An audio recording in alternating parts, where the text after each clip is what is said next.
Dave, and hi everybody.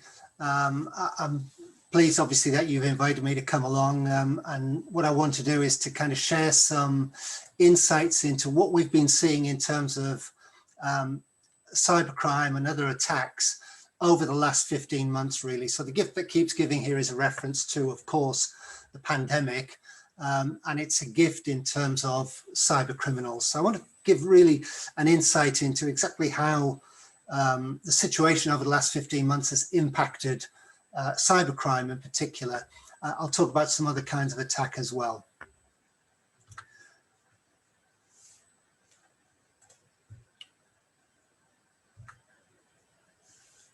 Trying to move my slides along, Steve. Ah, there we go. Okay, so let's start talking about numbers first of all. If we look back over the last 25 years, we've seen kind of increasing numbers. I can remember when I entered the industry in the early 90s, and we got to about 1994, and we talked about the problem of glut, by which researchers meant, you know, what are we going to do when we reach 1,000 viruses? And then about 1996, we hit 10,000, which seemed a phenomenal amount. But actually, by today's standards, it's absolutely nothing.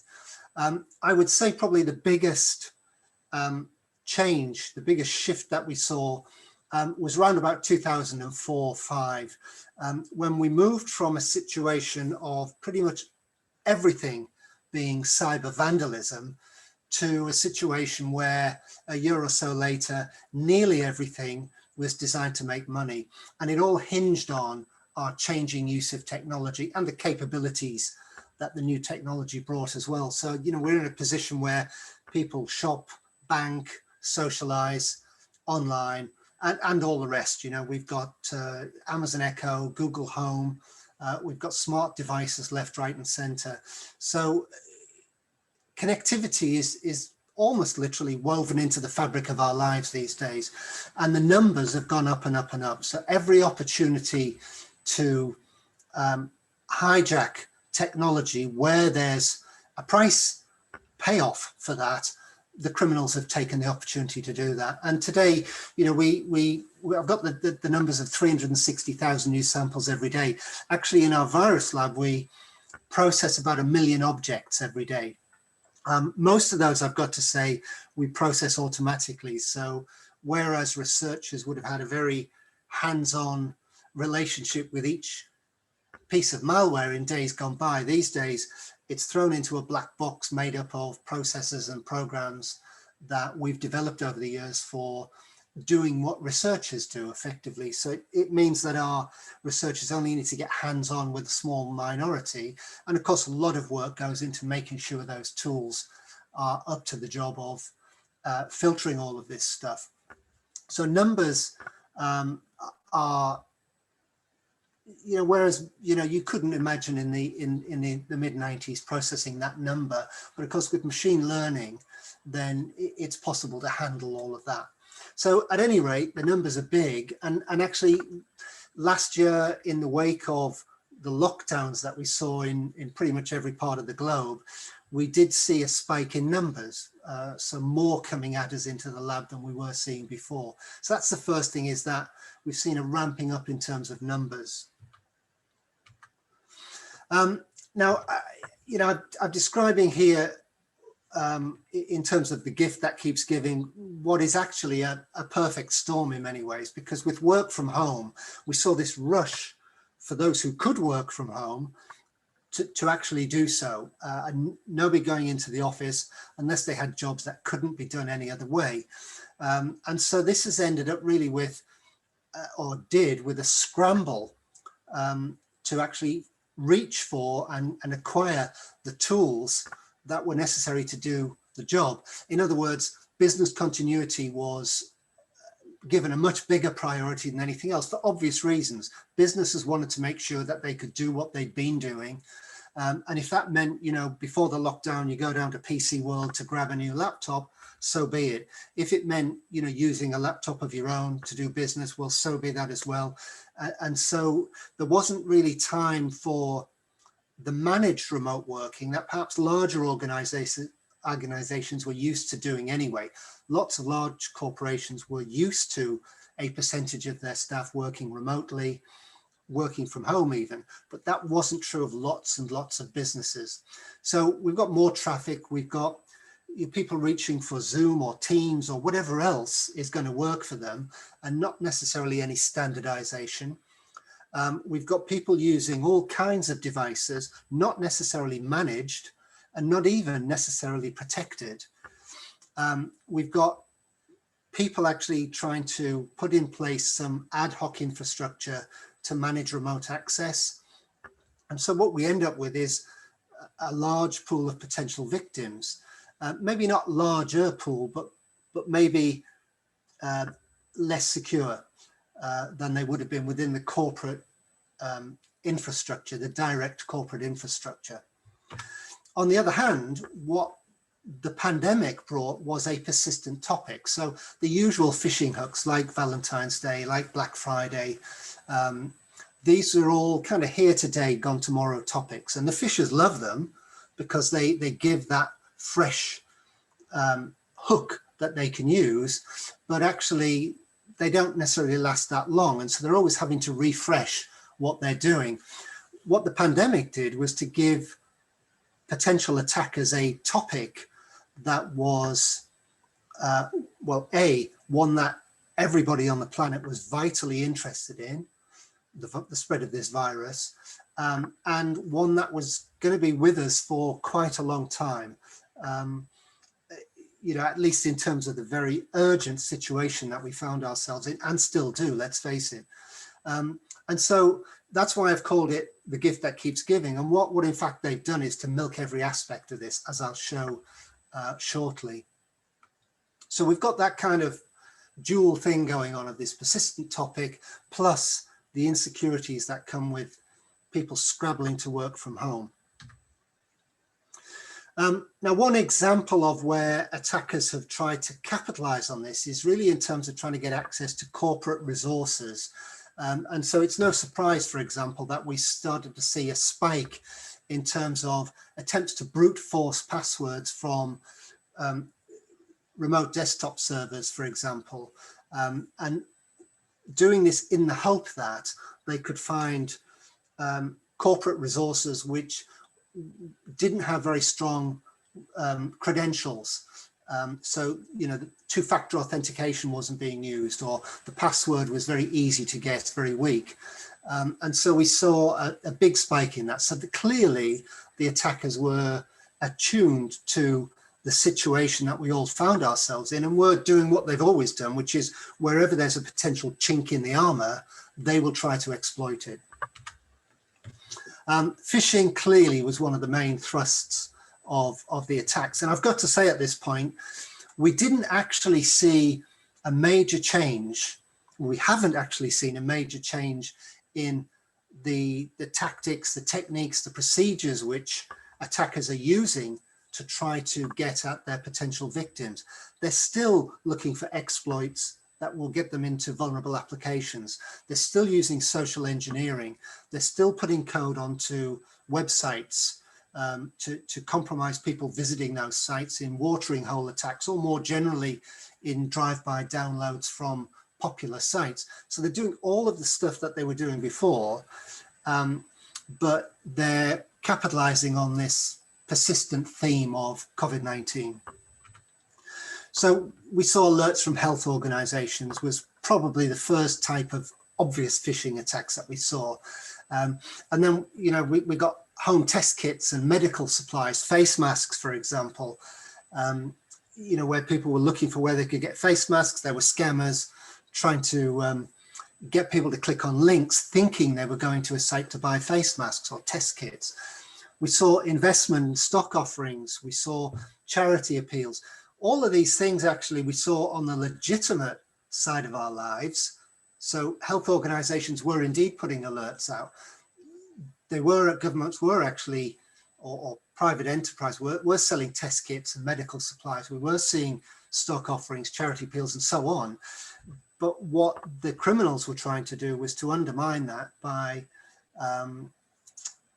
conning people into thinking that they were going to a government site or a World Health Organization site or the Center for Disease Control in the US or the World Health Organization, NHS, and all the time they're going to the fake site.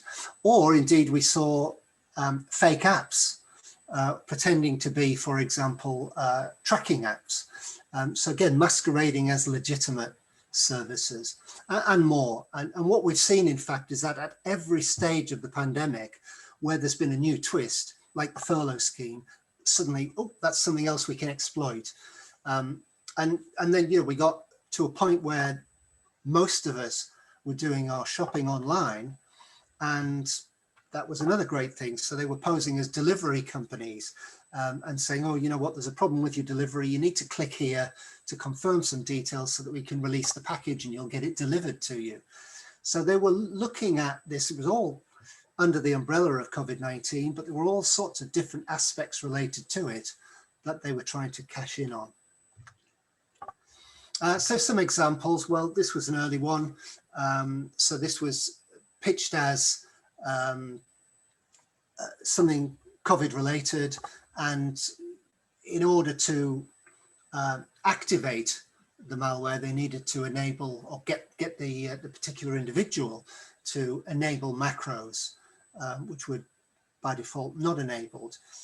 And so, you know, using a COVID lure was a way they were hoping to get people to do this. And once they've enabled the macros, then they're in a position where malicious code can run on the system.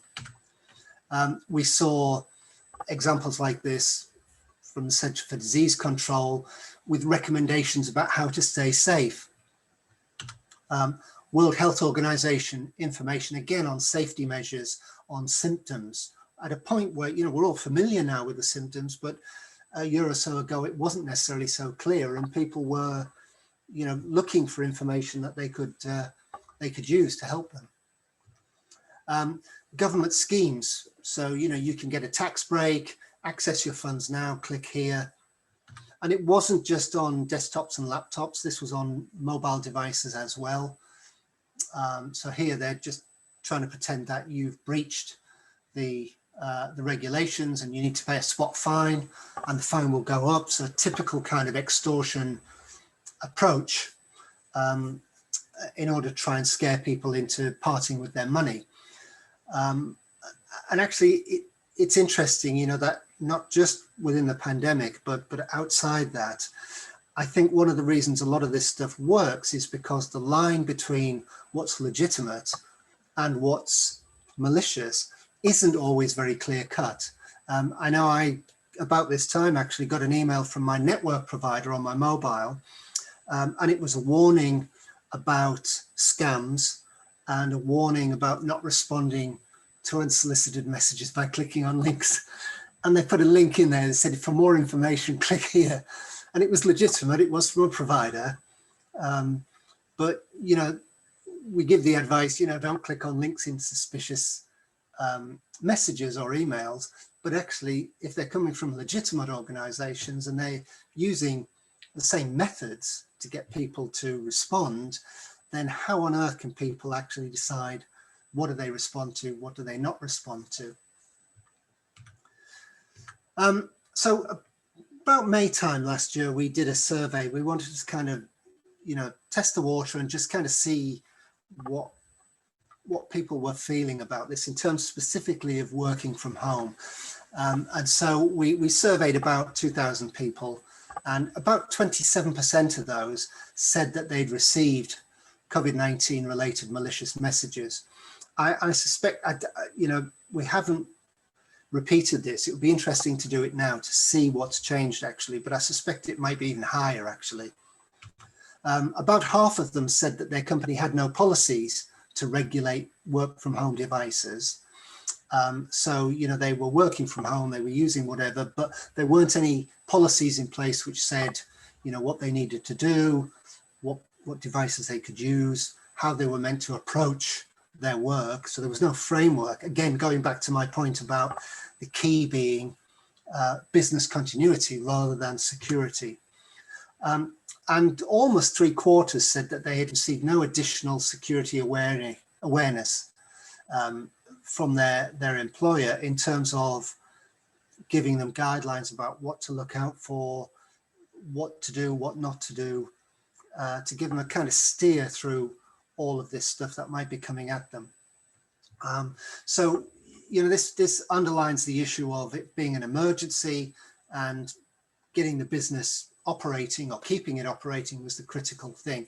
That's why I think it'd be interesting if we redo it at some point, just to kind of see whether people feel that their businesses have got more of a handle on managing them and managing their computers than they did do, let's say, a year ago. I mean, more recently, actually, one of the things that we found when we did a survey was there's an awful lot of companies who are looking to increase their surveillance measures to try and, you know, basically find out or assure themselves that their staff are working when they say they work, how long they're working for, and all of this.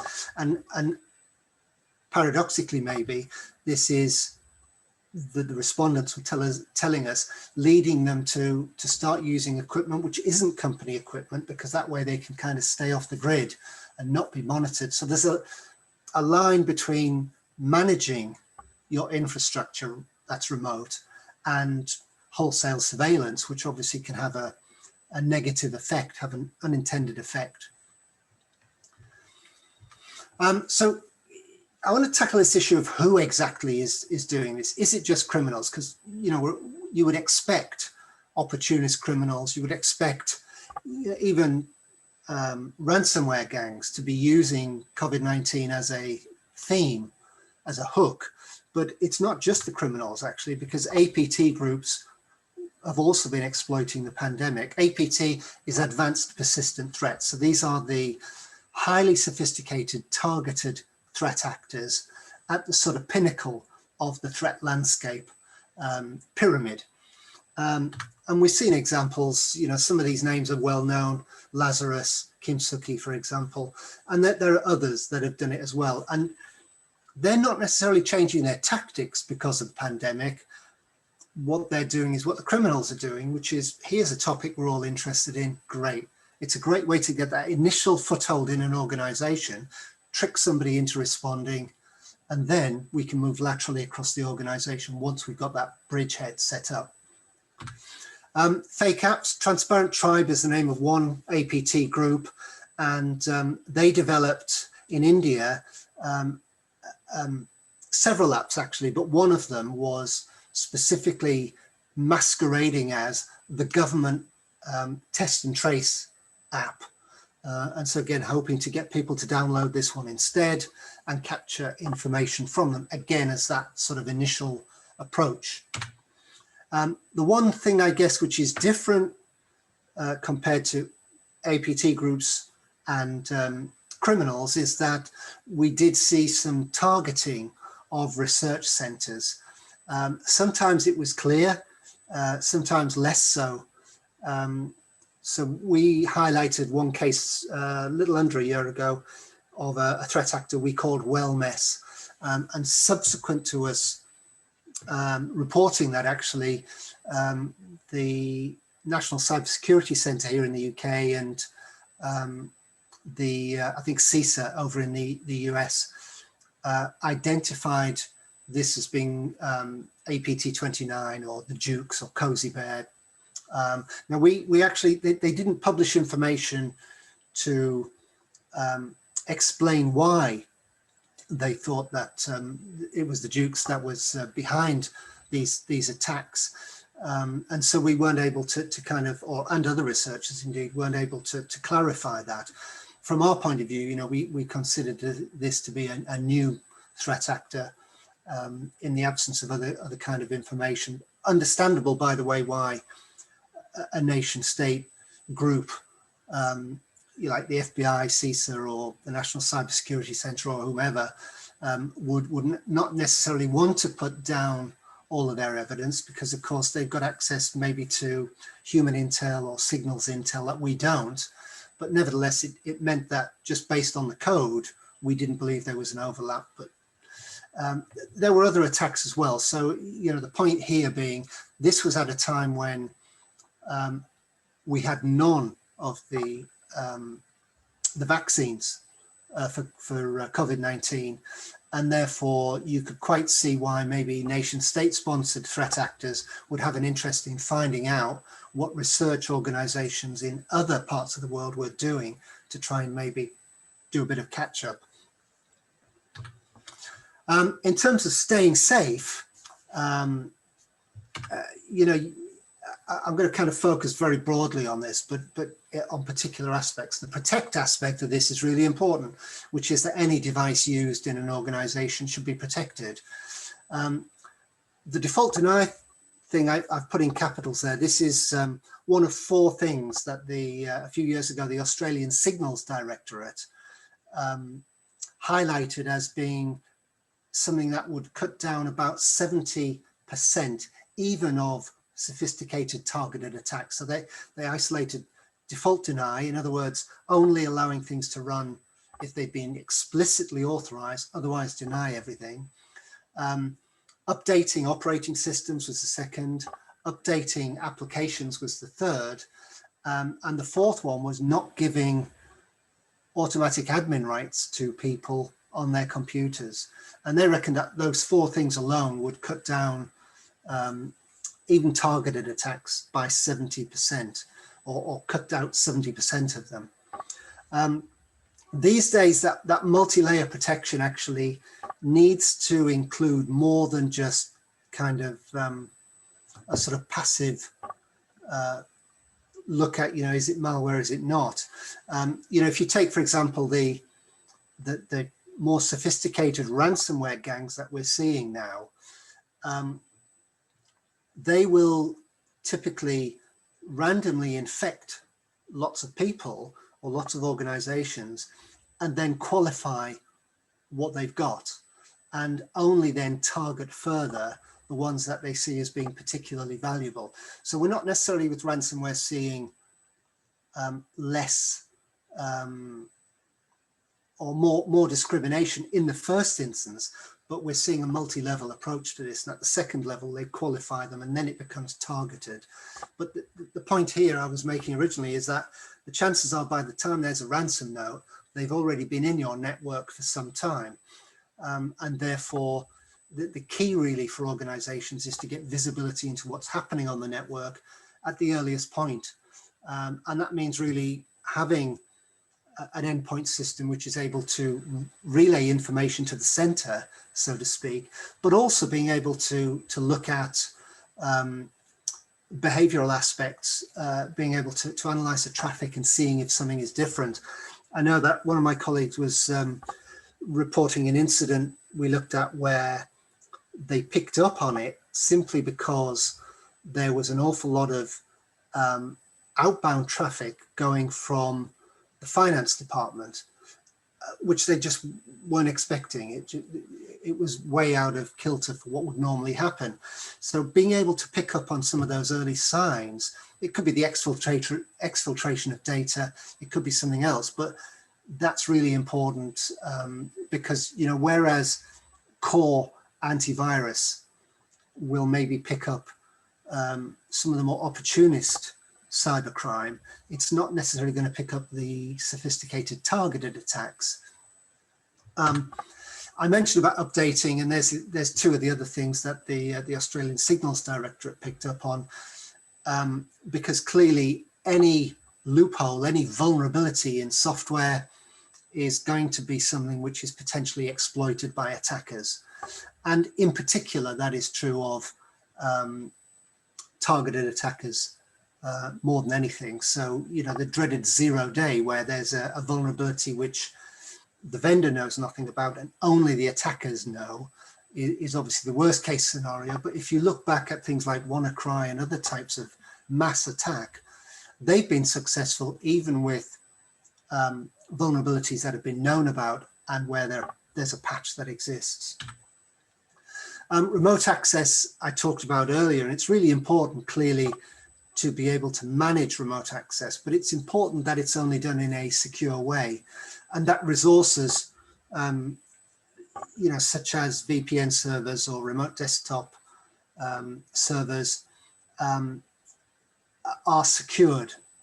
Because time and again, you hear reports just over the last month or so, at least one report I can think of where it got into the system because they were able to work out what the credentials were to a particular corporate resource. So I think that was a major ransomware attack, actually, the one I'm thinking about. So that's really important, two-factor authentication as well as having complex passwords.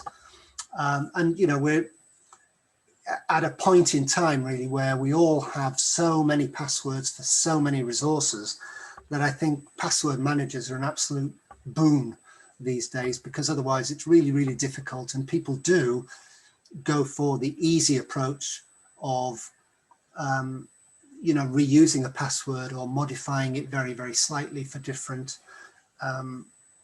systems. So one of the other things to think about is that fourth element of restricting local admin rights. I mean, for one thing, if I'm on the receiving end of a malware attack, then the malware is going to be, on the whole, restricted in the way that I would be. So if I don't have admin privileges, then nor will the malware. And so that's really important. You can actually do a lot of kind of blocking off of the sort of lateral movement of one of these attacks by making sure that people have restricted access. And, I wouldn't necessarily say that translates into people never have admin rights. What I would say, though, is that don't log in routinely with using admin rights. Use them when they're needed. And of course, that issue of restricting access is important when it comes to data as well. So, if people don't need to access accounts or HR or legal, then don't give them the access to do it. So that the flatter the network is, the greater the risk if somebody does penetrate the outside defenses. Backup clearly is important too.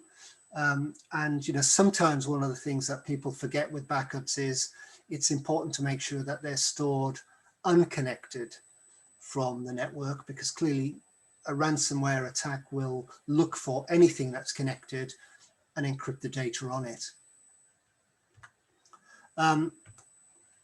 Strong passwords, I mentioned, and I know, Steve, you've done, repeated investigations into the types of passwords that people use over the years. And in fact, actually, the first time we met, I think, was way back when we did a presentation at the e-crime Congress on this whole issue of the human element in attacks and passwords in particular. And year after year after year, you see passwords as being one of the things that, is a sort of an easy route for attackers to get hold of credentials that let them into an organization. Security awareness too is a huge factor. That issue of 75% nearly of people saying that they hadn't really had any additional security awareness is quite worrying. Now, clearly it's not got to be a transactional thing of, you've just joined the company, sign this, you get a little bit of awareness and that's it. Ideally, we all need to cultivate a security culture. And we do it in other parts of our life. We bring our kids up to be able to not just cross the road outside our door, but to be able to deal with any road traffic situation. So they're not sort of rote learning stuff, but they're learning how to apply it and keep themselves safe. And so getting to that culture, it's quite easy to say, it's a tricky thing to do, because in order to get that level of security, we need to change people's behavior or behaviors. And so we need to start, as with any kind of protection strategy, by looking at what's the current situation. What are people doing now? What bits of what people are doing now would we rather they didn't? And then looking at how do we change those behaviors? And security awareness is just the first part of that. So with that, thank you for your attention. I hope you found that a useful overview. If anyone's got any questions, I'll be more than happy to try and answer them.